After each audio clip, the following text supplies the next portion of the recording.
Okay, so I'm here with Team Calexico. Okay. I found, well, I didn't find him. I lured him in with a couple of chocolate donuts. Because there's a reward coming out. Chocolate this time? Because there's because Miss Cunningham put a bounty on Mr. Solano for. Somebody said 100,000 isn't enough. 100,000 isn't enough? Oh, Hey, yeah.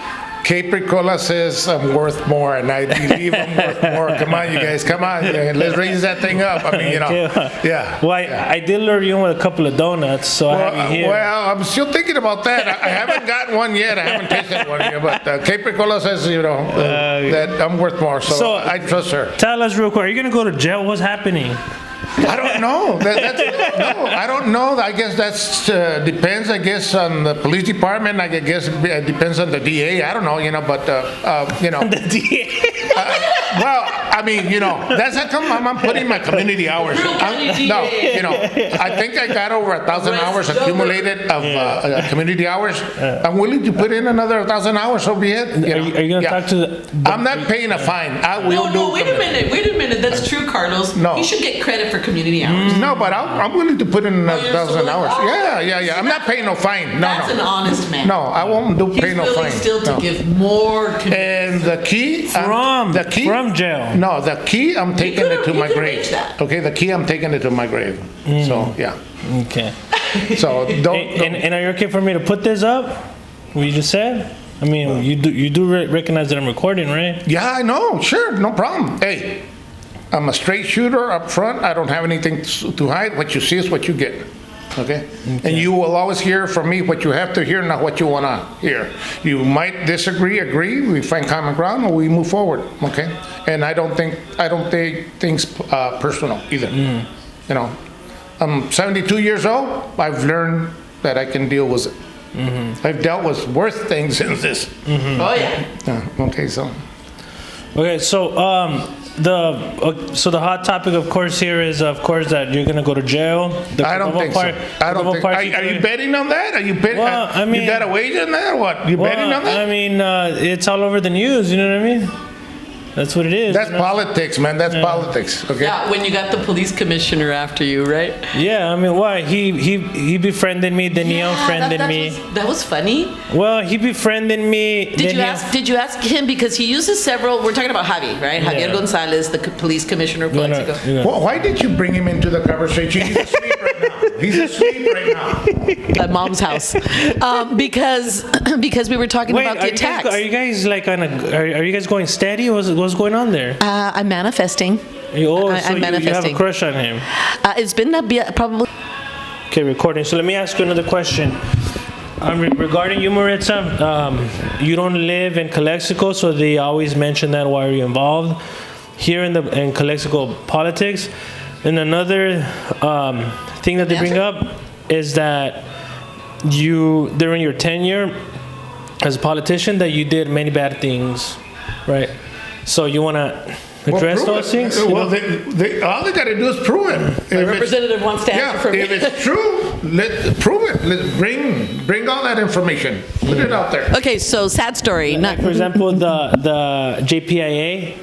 Okay, well, you want me to answer one at a time, don't you? Well, right. I'm just kind of giving it because they're going to say, oh, you didn't mention exactly what it was. One at a time. You got three right now on the table. Okay. All right, so I don't live in Calexico. I'm a 40-year business owner. 40 years. I started my business in downtown Calexico 40 years ago when I was 19.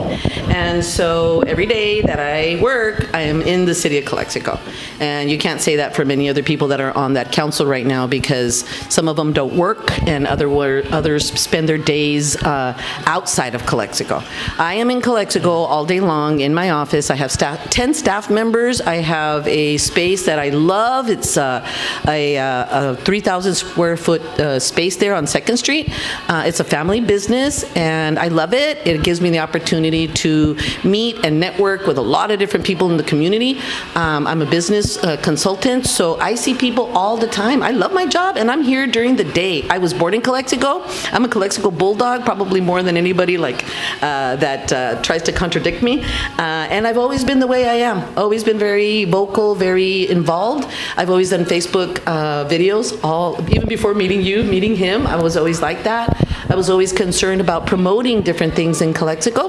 Like when the outlets became the outlets, I remember very clearly that somebody out there made kind of a little snarky remark at me related to this council, that it seemed as if I was getting paid by the outlets, for example. It's always going to be something like that, where people can't believe that there's energy like mine that's real, that's raw, that's natural, because I just love my city, that I'm not looking for a paycheck. And that's where a lot of times it's offensive, because everyone will say, oh, Maritza's looking to get paid. And you know, something like that just happened recently with the nonprofit that Mr. Solano and I started, right? So, you know, I drive a Ford, a really beat up Ford, so it's not as if I'm rich. I don't drive a Mercedes-Benz. And so I'm that way because I was raised that way. The way that my parents raised me was a very, you know, we're not competitive people. We're just wanting to be happy in a small city like ours. We're business people. My grandparents were business people. The Hurtados are major business people in the city of Mexicali. So many of the people that I know is because my family, and because of networking, and because of who I am with the energy that I have. I met Mr. Solano 2 years ago, and when we just started the recall. However, there are commissioners, I believe it's Angela Moreno, that says that he was my commissioner back in 2010. I didn't know him. So you know, a lot of people want to, but you know, that's always been the way it is, because they've always said that, you know, they're curious on how I live my life, on how anybody that may be a powerful person lives their life. However, I do want to remind everyone, I'm not powerful anymore. You know, I don't have a position anymore. I'm just an advocate. I met someone that has a lot of energy, and a lot of other people that have the same energy. Not everybody's still with us, because, you know, we are very strategic people. And what you guys see as far as what's happening is the strategy that I am used to doing and what he's used to doing, and other people that we count on to get all of this stuff through, right? So as far as being someone who is impactful, yes, I know I make an impact, and that's what they fear. Mm-hmm. They fear that I am here, so it's important to demonize me, so that whatever I can contribute to my community, because I consider this my community, and it is very simple.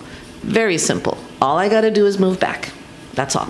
And as an empty nester, I wish I was an empty nester, right? I live with my adult children, and so that is how I live. And I don't think I need to explain to anybody how I live and why we moved to El Centro. But it is a little bit of a sad story, and it does have to do with after they lost their dad. They lost their dad on his birthday. He had a heart attack on his birthday, and he was helping us here in Calexico in a huge project where there was a home that was infested with like 50 homeless people that took over the neighborhood, took over that home, and I was hired for that job, and he helped me. Me and him still had a really good relationship, even though we were divorced for a really long time. And he helped me out to clean out that house of those homeless people.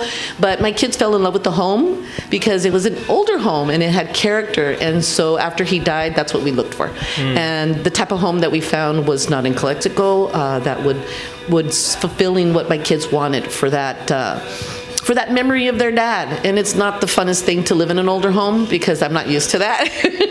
But I'm doing it in memory of him and for my kids. I don't want to get emotional or anything like that, but that's what that means.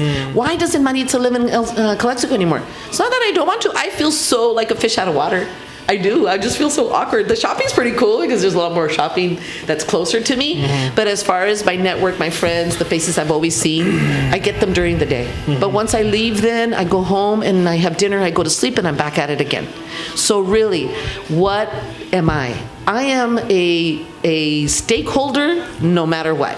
I have an investment, a huge investment in this city, and if I were to move that investment out of the downtown area, you'd have another building that'd be empty one more time. Yeah. So it's very insulting for the mayor and her group to continue to insist that I don't live here, because that is not inviting to other investors that want to bring their money to Calexico, because they will see how they treat a person like myself that's been a mayor twice. And, you know, all of that is very immature, very lacking of professionalism, executive critical thinking. That's what we need right now. We need the executives to be on their best behavior, and they forget that I'm not an executive. I'm just a general person. I could do whatever I want. And they also forget that ever since we started that recall that we started happened after my ex-husband died. And I already lived in El Centro. So we happened to manage a whole recall when my family, all of us, my son, my daughter, and I, we all lived in El Centro. And we drove over here every single day to walk the streets and get those signatures and work the recall, which many in that group abandoned us, criticized us, is no longer with us because they weren't handling any of the responsibilities we did. And so it's kind of ungrateful, ingratos, right? That we still don't live in El Centro, but it was convenient for them, right? Because look at them, they're in the position that benefited from all the work that we did, right? And of course, I still lived in El Centro. It wasn't an issue then, right? But because we are definitely revealing a lot of the information that's necessary, that they're being very ingenuous, not serving the community, obviously, like with this park closure.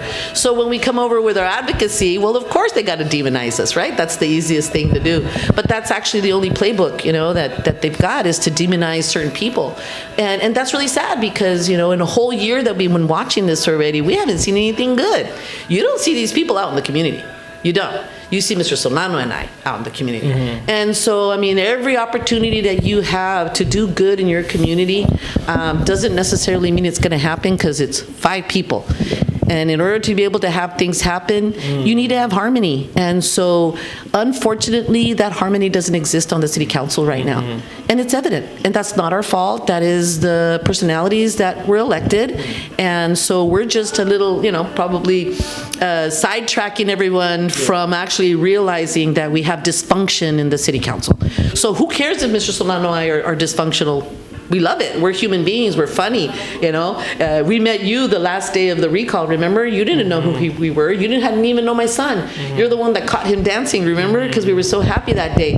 Our intention that day was to have a great time, right? We did have a great time. No, in the future of supporting the council.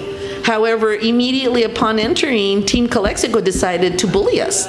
Team Calexico decided to call us names consistently, right? And pressure the city council to basically, remove him for whatever. And so we fight back. And the way that we fight back is continuing to do what we always do.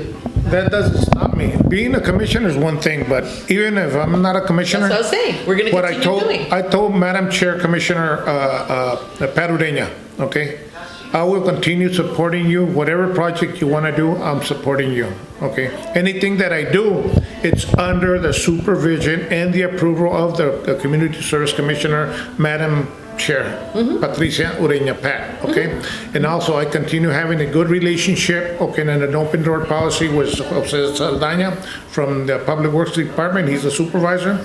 The same thing, I've had a good conversation with the Public Works Director / engineer.